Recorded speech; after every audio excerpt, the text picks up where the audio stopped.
എനിക്ക് ഏറ്റവും മോശമായ മെസ്സേജസ് വന്നിരുന്നത് ആണുങ്ങളിൽ നിന്നായിരുന്നു. അപ്പോൾ ഞാൻ ഓർക്കുമായിരുന്നു അവരുടെ അമ്മയ്ക്കോ പെങ്ങൾക്കോ ഒക്കെയാണ് ഇങ്ങനെ സംഭവിക്കുന്നതെന്നുണ്ടെന്നുണ്ടെങ്കിൽ അവരുടെ കണ്ണുനീര് വെച്ചിട്ട് ഇങ്ങനെ സുഖം കണ്ടെത്താനായിട്ട് പറ്റുമെന്ന്. അതുകൊണ്ട് തന്നെ എനിക്ക് പൊതുവേ ഇവരോടൊക്കെ ഒരുതരം വെറുപ്പായിരുന്നു. ആ സമയത്ത് തന്നെയാണ് എൻ്റെ കല്യാണം ആലോചിക്കുന്നതും.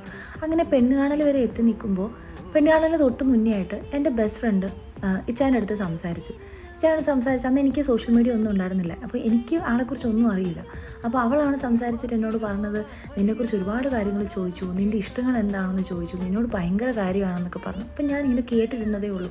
അവൾ എന്നോട് ചോദിച്ചു, നിനക്ക് ഈ കല്യാണത്തിന് താല്പര്യമില്ലേന്ന്. ഞാൻ പറഞ്ഞു, എനിക്ക് ജീവിതത്തോടെ താല്പര്യമില്ല, ഒരു നിരാശയിലാണ് ഞാൻ ജീവിക്കുന്നത്. അതുകൊണ്ട് തന്നെ എനിക്കതൊന്നും കേൾക്കാൻ പോലും താല്പര്യം ഉണ്ടായിരുന്നില്ല.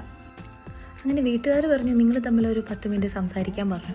അങ്ങനെ സംസാരിച്ചു തുടങ്ങിയപ്പോൾ ഞാൻ എന്താ നിങ്ങളുടെ ഇഷ്ടം, നിങ്ങൾ എങ്ങനെയാണ്, എന്താണ് ജോലി, ഇതൊന്നും ഞാൻ ചോദിച്ചില്ല. ഞാൻ എന്നെക്കുറിച്ച് മാത്രമായിരുന്നു സംസാരിച്ചുകൊണ്ടിരുന്നത്.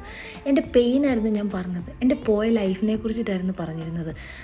എനിക്ക് പെട്ടെന്നൊരു കൂട്ട് കിട്ടിയ പോലായിരുന്നു. ആദ്യമായിട്ടാണ് ഒരാൾ ഇത്രയും ഇഷ്ടത്തോടു കൂടി എന്നെ കേട്ടിരിക്കുന്നത്. എൻ്റെ ജീവിതത്തിൽ ആദ്യമായിട്ടായിരുന്നു. ഒരാൾക്കൊരു പെണ്ണിനെ എത്രയധികം റെസ്പെക്റ്റ് ചെയ്യാൻ പറ്റും, സ്നേഹിക്കാൻ പറ്റും എന്നുള്ളത് ശരിക്കും എനിക്ക് ജീവിതത്തിലൂടെ കാണിച്ചു തന്ന ഒരാളാണ്. നിൻ്റെ ജീവിതത്തിൽ നിനക്ക് നഷ്ടപ്പെട്ടു പോയാൽ നല്ല കാലങ്ങളൊക്കെ തിരിച്ചു പിടിക്കാനായിട്ട് ഞാൻ നിൻ്റെ കൂടെ എന്നും ഉണ്ടാവുമെന്ന് പറഞ്ഞത് മാത്രമല്ല, അത് കാണിച്ചു തന്ന് എൻ്റെ ഒപ്പം നടന്ന ആളാണ് എൻ്റെ ഇച്ഛ.